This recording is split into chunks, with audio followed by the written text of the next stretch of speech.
非常传教的，非是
Good afternoon. Yeah. Okay. Good afternoon. We're about to get started.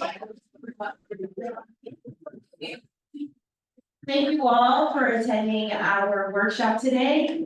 The purpose of today's workshop is to discuss the redevelopment area around the train station. We have Susan Bavani here from VFJ, who will be holding this discussion, and then her team, Ferguson Eastman.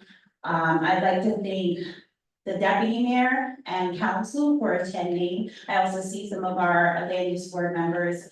Thank you all, and then also the general public. We appreciate your attendance here today.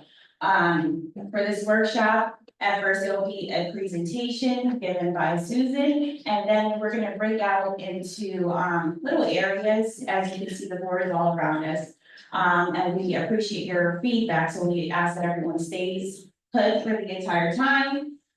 This should run about like an hour and a half, 2 hours. So please stay for the full presentation and then participate in the board interactive activities. This is extremely important because your feedback is needed to help write the plan. We did the first step of designating the area as an area needed redevelopment. So this is the next step of creating the plan for the area and what would you like to see? And we appreciate the voice of the public, which is extremely important because this is your town. And we don't want to write a plan that doesn't reflect the residents of Red Bank. So now I hand it over to Susan. Great, thank you, Shauna. Great intro. Thank you all for coming out on a late July evening. This is so great to see this turnout. It's what we're hoping for because we really want to hear from you all tonight. That is why we're here. Our presentation is short, it's about 20 slides. So the main focus of the evening really is the exercise with the board and speaking directly with you, the community, so that we understand what we would like to see around the train station. And you do have input on this matter. You'll be helping us write the plan, and that is going to govern the development that actually happens here. So hopefully this all works in terms of the remote. Does not. So I will do it manually. And you help me.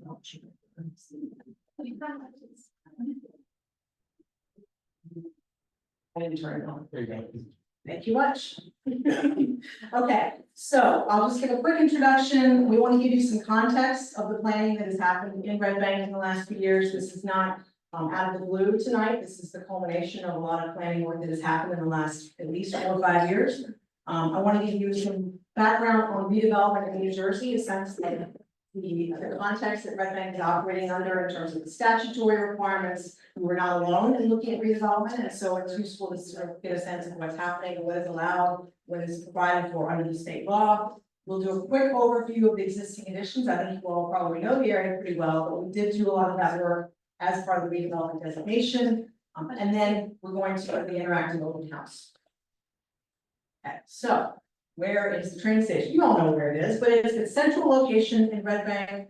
We really do see it almost as like the hinge between the east and the west sides. I mean, the train tracks themselves do divide the borough, but the train station is central to that area. And so it's a really critical part of Red Bank. Obviously, it's important for transportation reasons, commutation, connection to the region. It's a huge area of land. It's a huge opportunity in terms of underutilized surface parking, which particularly in the wake of COVID, is not being used to the full potential that it once was. So just in terms of planning context, as many of you know, the master plan was adopted in early 2023. And that really did look as one of its key areas of focus. Perfect, thank you. Was looking at development around the train station, transit-oriented development, development that promotes a walkable, pedestrian-oriented, active, vibrant lifestyle, and really highlighted the train station as an area of opportunity, as I'll talk about in the next slide. In other planning news, the borough has been seeking, before the master plan, has been seeking transit village status. And that process began before COVID, stalled a little bit. There was some guidance given to the borough initially by the state who makes that decision on Transit Village, that the previous zoning or existing zoning that's in place, it's an overlay transit district, that really wasn't what the state was looking for in terms of promoting density, promoting active uses, active residential uses, that it really wasn't quite enough to get that transit village status. So that was one reason why the master plan really looked at the train station area. So that effort is ongoing. The borough has also just finished its draft report to the state on what's called a municipal self-assessment. It's a very wonky way to say that the borough is seeking reinstatement of its designation as a regional center under the state plan. And that comes with some funding as part of that designation. And it really does recognize that the Red Bank and the Red Bank train station area is central to the overall planning regions of the state. And then lastly, the borough is implementing some streetscape improvements along Monmouth Street, and bike and pedestrian improvements were a key part of the master plan, a real area of focus as well. So more specifically, what the master plan talked about in terms of the train station area was really looking at it in the context of Red Bank, and kind of in the middle of the two main business districts. You have your downtown core along Broad Street, which is, everybody knows, it's doing pretty well. It's obviously very vibrant, really a focal point for Red Bank. And then you also have the Shrewsbury Avenue corridor where we are tonight, which is also a vibrant business district, very different. It's not Broad Street, it's serving the immediate neighborhood, it's got some really great businesses, it's got a lot of potential. And one of the things that the master plan talked about was we don't want those two areas to lead into each other. We want to keep Shrewsbury Avenue as a distinct business area. It's its own thing, it's special, we want to make sure that we promote that, but that we can better link those two areas. And the train station is right in the middle of that. You know, really the plan identified the Monmouth Street corridor as well as Front Street as those connecting linkages between those two areas. So that was an important part of the master plan. And to implement some of that vision, the master plan did specifically recommend leveraging redevelopment, leveraging revitalization of the train station area as a way to create those linkages. So working with the redeveloper was highlighted in the master plan, negotiating with that developer and New Jersey Transit, who does own a lot of the land there, so that you could really effectuate that great redevelopment. So that's a bit of the planning context. Here's a little bit about redevelopment planning 101. I know many of you have heard about redevelopment. You may have some concepts about it, some ideas about it. It is laid out in the state statute, the local redevelopment housing law in New Jersey. It's been on the books for quite a while. It's a long-standing provision of the state statutes. And it's really recognizing that traditional zoning and conventional development sometimes doesn't achieve what we want it to achieve. Sometimes you might have properties that are experiencing deterioration, unutilization, they're problem properties, they're not developing, nothing is happening, need something else. We need some different types of tools. Another thing that traditional zoning doesn't do also is it doesn't really allow municipalities to get at design. If something is allowed by zoning, generally the municipality has to commit it. They can't really get at site design, building design, not in the way that many communities would like to see. Zoning is also a bit of a clunky tool to advance community vision and priorities. And then sometimes it has a lot of red tape. So the state has put together the statute that gives tools to municipalities to really work through all these things and have some different flexibility in terms of financing and also process that allows them to work better with their potential property owner or developer to really achieve these goals. So redevelopment versus rehabilitation. There are two different designations that can happen under the state statute. One is rehabilitation, one is redevelopment. Rehabilitation is a bit of a lighter touch. It tends to focus on improving what's already there, improving deteriorated conditions, buildings, infrastructure, streetscape, but mainly keeping what's there and just upgrading it. Redevelopment tends to be a little bit more intensive, tends to involve new development, new construction, more significant infrastructure improvements. And they come with different tools. So rehabilitation, you can get a short-term tax abatement, but that's basically it in terms of financial tools. Redevelopment, you can get short or long-term tax abatement, and we'll talk about that in a minute. There is the potential to use condemnation also with the redevelopment tool. That is not on the table here. The borough has specifically designated this area as a non-condemnation area where it need to be redeveloped, area to be redeveloped. So what that means is that the borough will not be condemning this land. Not on the table, it's not part of the process. It's a lot of words, I'm just gonna quickly go through this. There are different criteria for designating a rehabilitation area versus a redevelopment area. This is rehabilitation, again, it's a bit of a lighter touch. The threshold is not quite so high, you just have to show some deteriorated conditions, age, environmental contamination, kind of general things that qualify that area for rehabilitation. I'm really not gonna read these words, but this is for redevelopment, so it's a much higher threshold. This is the whole set of requirements that the municipality really has to show in order to designate that area as an area in need of redevelopment. And this is what the borough did in the spring. So we worked with the borough, we did the designation study, we showed that properties that are in the study area, that you'll see on the board tonight, that they did at least meet some of these criteria, all of it. So the area was designated for that reason. This is the process, lots of words, lots of boxes, but basically the crux of it is that the governing body makes a decision that it's going to contemplate an area of redevelopment. It directs the planning board to do that study. And that's by resolution, it has to state whether it will use eminent domain or not. So the board made that decision very early on. No eminent domain. The planning board then goes through the study process. They do the map, they designate, or they investigate the study area, and then they make a recommendation to the governing body, who then accepts, denies, and modifies that recommendation. That all happened in the spring. And then where we are is that red box, number 7. Basically, once you have that designation that's in place, the next step is to prepare a redevelopment plan. So that's where we are tonight. That's why we're here tonight. Once the plan is developed, that is adopted by the governing body, it basically becomes the new zoning of the area. So it's really important we get it right. It's important that we understand what the community wants to see in terms of uses, bulk, height, setbacks, public realm, all the things that we would like to see are in this redevelopment plan. And then the borough works with the developer to achieve that vision according to the plan. Okay, so this is just the timeline of where we are. Back in December, the borough made the decision to recommend to authorize the planning board to do this study. The planning board basically came up with a map based on what the governing body told them, and went through the analysis in through February to April. We worked with the planning board on that, and so that process was complete basically in April when the borough council made that designation. So then we moved into the redevelopment plan aspect.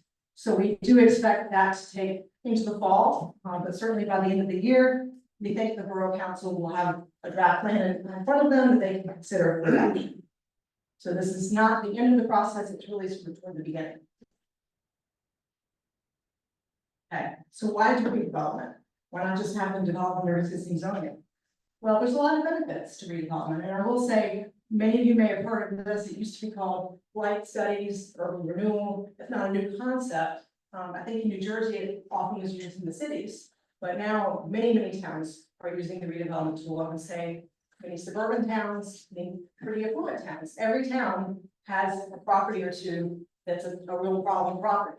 That this is a tool that is helpful for them to achieve the vision that they have of that property. So it has, again, the tools to address community vision in terms of public realm improvements, streetscape improvements, infrastructure. There's some financing tools attached. There's something called redevelopment area bonds, which is mostly used for infrastructure, public infrastructure. You can negotiate with potential redevelopers. There's a lot of give and take potential here. And then there is the potential for long-term tax abatements, also called pilots. So we'll talk about that in a minute. And it gives a lot of flexibility both to the developer and to the municipality. So, pilots. What is a long-term tax abatement? So according to the state statute, and this lays it all out, all of this is subject to the state law. So it's not something the borough makes up. It's all provided for in the state law. The time frame is up to 35 years from either the agreement with the municipality or 30 years from the project completion. The structure, there's a lot of different ways to structure this. It can be based on the total cost of the project in terms of coming up with the numbers or the revenue generated. It really depends on the project itself. And that's something that the developer will work out with the borough. We are not here yet by any means. The developer who's out there has not asked for a pilot. That process has not begun. We anticipate that they'll be asking for a pilot. That's one reason to do redevelopment, but we're not at that stage yet. But once a pilot and a financial agreement is made with the municipality, there's a lot of components to that give the municipality control, right? So there's annual audits, there's annual revenue reviews. They're not allowed to profit above a certain level. And it can fund community benefits. There's really a lot of oversight on that. One of the key elements of a pilot is unlike conventional taxes, which generally about 2/3 of your taxes go to the school district, about 5% go to the county, and then the rest goes to the borough. So for a pilot, 5% goes to the county, everything else goes to the borough. Okay, so the borough actually gets a lot more than a conventional tax structure. And I know that can be a little bit challenging for the school district sometimes in some communities. There are ways to work through that. Some municipal governing bodies actually do some revenue sharing with the school district. That's something that, could be on the table, could be up for discussion. So it doesn't mean that the school district necessarily gets nothing. There's lots of ways to talk about revenue sharing and benefits. Yeah, so pilots are really appropriate, and you're seeing them more and more in this environment, a high interest rate environment, high cost, post-COVID, materials are costly, labor is costly. It's really challenging to get a lot of these projects built with conventional financing, especially if you're looking at things like affordable housing, structured parking. Structured parking is about at least 50,000 a space. So these are really, really high cost developments, and it's very difficult to get them off the ground under conventional financing. So if anybody wants to know more about pilots, there's a couple guys in the back of the room, guys in suits. That's Chris, Chris Otto, and they're working as part of this public-private partnership with the borough and the developer in Jersey Transit. They really are knowledgeable about pilots and doing them all over the state. So there's a lot of information that they can share. Okay. So what we're really here tonight to talk about is what can redevelopment get the borough? What vision can it help the borough achieve and help you achieve for the train station area? These are just some ideas. There may be others, things that we're thinking about that we'd like to try to get in this redevelopment plan and effectuate. Pedestrian safety. This is really important to the borough. There's steps being taken, but there's a lot that can be done in terms of connectivity, sidewalks, bike connections, reducing impervious coverage. Stand out there on a hot day like now, and it's a huge heat island. There's very few trees, very little vegetation. This is an opportunity potentially to really revegetate a lot of that area. Multimodal transit, so we need not just the trains, but there's buses there too. How can we make all of that function even better than it does today? They're strengthening again that link between Broad Street and Shrewsbury, all the way along Monmouth really is the focus there. Open spaces, there's a great plaza, beautiful historic train station building. How can that be better? How can we really improve that area and make it a place that people want to spend time in? But again, pedestrian environment overall, streetscape improvements. Okay, so quickly, just a few slides left, just to orient you all as you get ready to do the exercise. This is the study area in the redevelopment plan.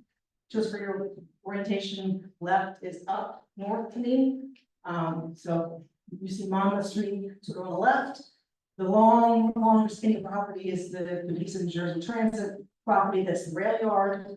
There's also part of this study area that includes the DPW yard, as well as some property owned by Cal Basin. That part of the study area is not really their focus for tonight. There may be some other things that are happening in terms of improving the DPW yard, but really our focus tonight is the train station and the parking lots kind of right around. Okay. Existing land uses, I think you all know pretty well. Parking is the most significant one. You see that in gray, and also rail related items. The New Jersey Transit, the rail yard, a little bit of retail on Monmouth, and smattering of residential, but mostly it's parking and rail related uses. And the zoning is a mix of business, some light industrial, a little bit of residential adjacent. And you see in yellow is the train station overlay zone, which again has not been terribly successful in really, promoting the type of redevelopment or transit-oriented development the borough had really envisioned when it created that overlay. A portion of the study area is also in the rehabilitation area that actually covers much of downtown already. So potentially a lot of these lines will be drawn once the redevelopment areas are imposed in this area. Parcel ownership, there's not that many different owners, which is kind of a benefit for redevelopment planning. New Jersey Transit owns a good portion of the land, and most of the other rest of the land is owned by Denholtz properties or related entities. There's also a piece again owned by the borough itself, the DPW yard, and then John Basie owns a small portion on Chestnut Street. And then mobility, we just wanted to touch on again, you can see in the pink, those are the parking lots, surface parking lots, they're extremely underutilized. If you check that out on a weekday, people just are not commuting to the city to the extent that they once were, and it's unlikely that that will ever reach what it was pre-2020. But you also see the borough's only dedicated bike lane, which is the teal on Bridge Avenue. It's only a block away, really, from the train station, so there's opportunities here. How can we build on that bike network? And then you just see in the yellow, pretty much there's sidewalks really throughout the area. So it's a good place to start from in terms of pedestrian mobility. You also see here, as is the case in much of the borough, just how much the train tracks split the street grid. Are there opportunities to continue that street grid or strengthen it? There's not much you can do about the at-grade rail crossing, but maybe we can, again, try to strengthen that existing street grid. Okay, so I think this is our last slide before the interactive session. So we may move some chairs just so we have more room along the edges. We have 4 stations set up, and one of each of us will be at the stations to just talk through some of these issues with you, and I'll take questions. The first one, which I think is in the back, orange, circulation and parking. That speaks to issues of overall connectivity, like I was just talking about, multimodal transit, bike and pedestrian connectivity, parking is part of that as well. So that's all the sort of transportation related elements. Public realm and amenities is up here in green. And that's really public spaces, especially the plaza area, the overall streetscape conditions. What can we do to improve from what we already have and make sure that new development really strengthens those areas? And what would you like to see in those public areas? And then the built environment, which is the other one up here, is the buildings themselves. What do they look like? What's the shape, roof lines, the massing, the bulk, the height. There's a lot of influence that we think that the borough can have on what this actually looks like. And then the last one, it's also in the back, kind of in the entrance, is the programming. What are the uses that we want to see here? Because we're writing zoning, essentially. We're writing the uses that will be allowed. So is there an opportunity to attract different uses that may not even be in the borough at all? Or uses that make sense here that may exist elsewhere too? What types of activities and events would you like to see? Where should retail be concentrated perhaps versus housing or other uses? So there's, again, a lot of things that we think can be influenced here. So those are the 4 areas. Again, we're also here to take questions. If you want during this exercise, we encourage you to write directly on the boards, the pads, there's some stickers. We have red dots and green dots. So if you see something you agree with, green shows that you agree with it. If you see something that you don't like, don't agree with, maybe it's orange, but it's reddish. We ask if you could tell us why. That's really important. If we leave at the end of the night and just have a bunch of red dots, we have no idea why people don't like what's on these boards, it's really not that helpful. So the more that you can give us, the more that we can write down, the more helpful that is. So pause. Just so everyone knows that this presentation will be posted on the borough's website. I see everyone kind of taking pictures. But the presentation will be posted on the borough's website.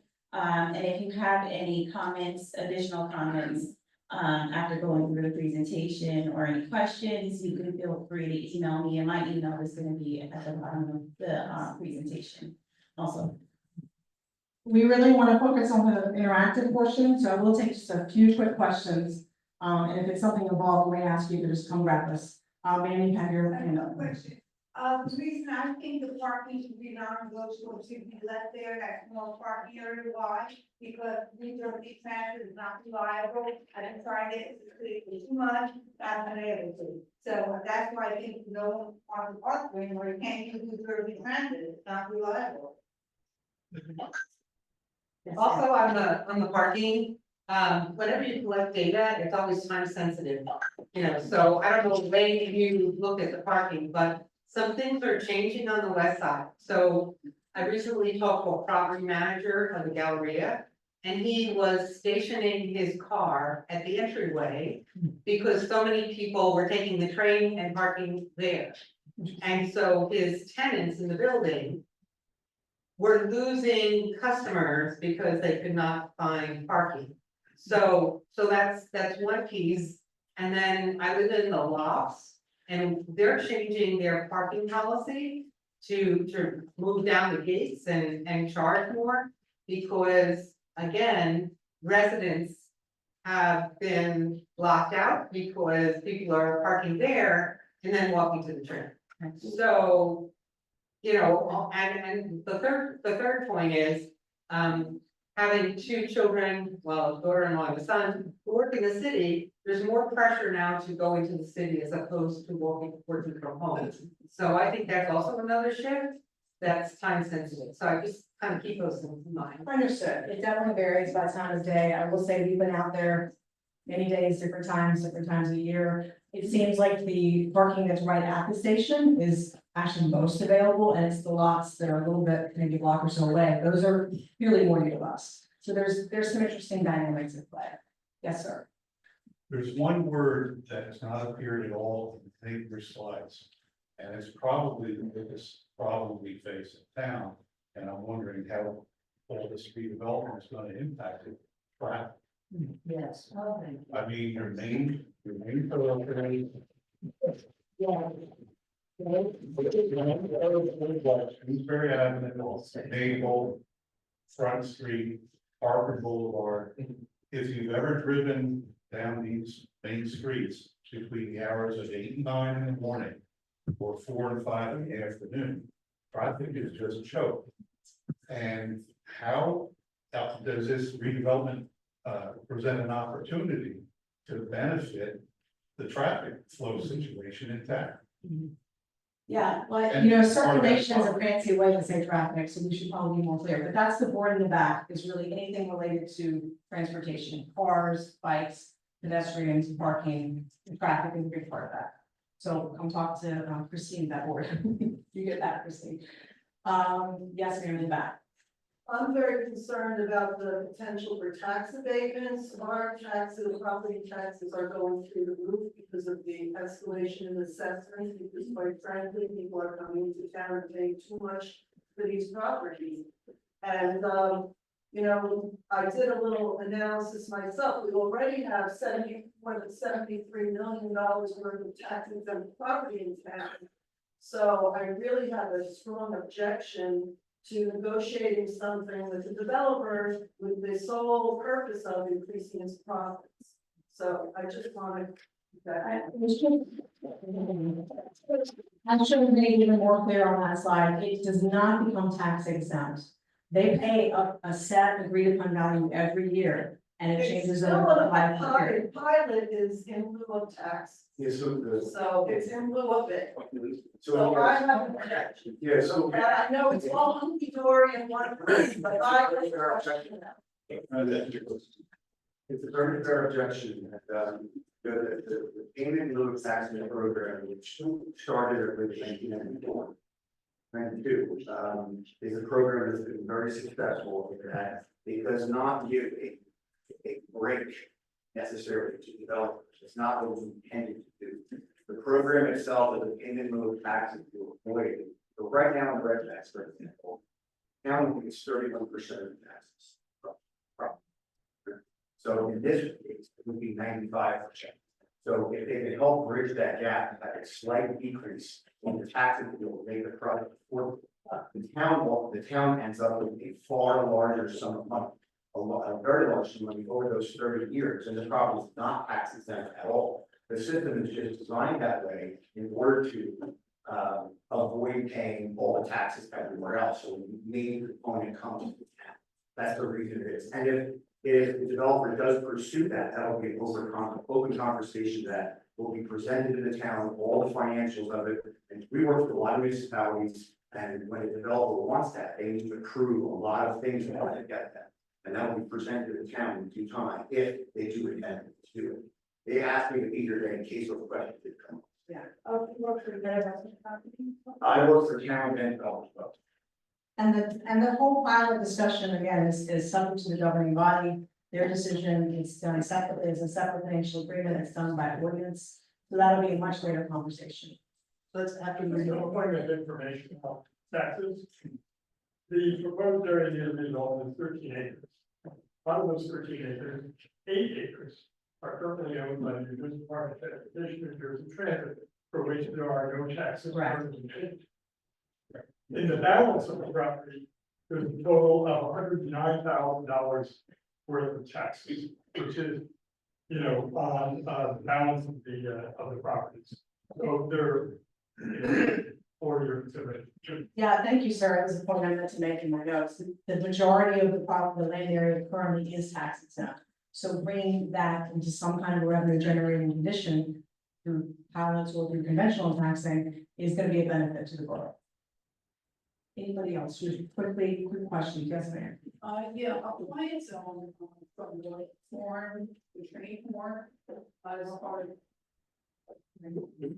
Train form is part of the master plan, and I noticed that the trains that come in and out of this particular train station last their horn about 8 times in excess of what is allowed by regulation. So I'm told that they have reasons for that and that sort of thing, but I didn't know if that was gonna be part of this negotiation. Well, I think they're just building a bunch of houses here and there. It's a separate discussion, sorry, to cut you off. It's because that's a federal designation, and so if you have to get an agreement with the federal government, it's a different process. You're right, it's in the master plan, and if we put it in there because we knew it was so important to residents who retired from Warren. And so that is something the borough will continue to pursue, but it's not part of this specific process. Any final questions for in the back before we break for the exercise? Yes, in the very back. You mentioned Key Island, would that be number 2? Number 2, it could, yes. Anything with the public realm, the streetscape, that creates the opportunity to increase landscaping and trees. Yes, gentlemen. We have a red bag longer, the ice complex. So we have a contract with New Jersey Transit right on West Street. You know what I mean? We've had that for 25 years. You know what I mean? So it's something that we renew every so many years. Now, the whole thing is we're serving multiple high schools. We're serving probably 350 kids. Most of them come from Red Bank. You know what I mean? They're using that parking lot right now. So, you know, for it being set on West Street, directly in front of the rink, there's that not being used, that is still. Okay. Every weekend, that's still every night, every afternoon, so.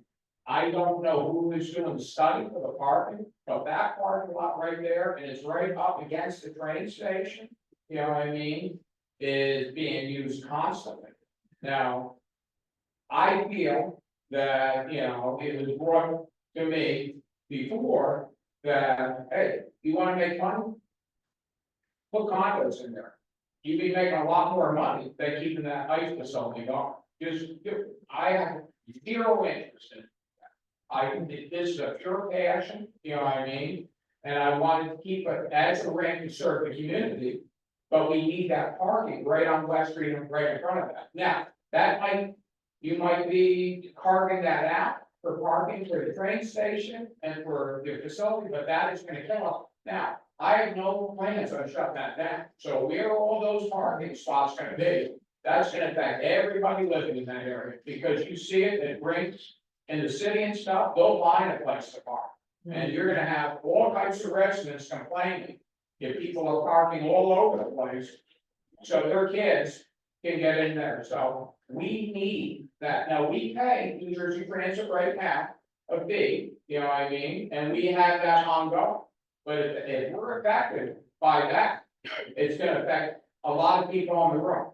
And I'm doing it not to make money at all, I'm doing it because pure passion, whereas I think it's great for the kids in the community, I think it's great for the high schools in the community.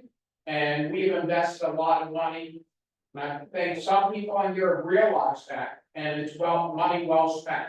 And I'm hoping that that is understood, you know, I mean, Yes, the property in West Street. So part of the whole parking equation is that there still need to be parking for the train station itself. And to the extent that you or others have agreements to use that parking, New Jersey Transit is part of this conversation as well. So that parking needs to be maintained and is part of the equation as So well. what happens when that contract expires? Because we renew every 5 years, and so well, it's expired, so now we're. We'll talk to New Jersey Transit about that so that we have a better understanding. Okay. It's gonna be part of the whole redevelopment as well. Let's, okay, anybody have any other questions, please do feel free to come talk to us.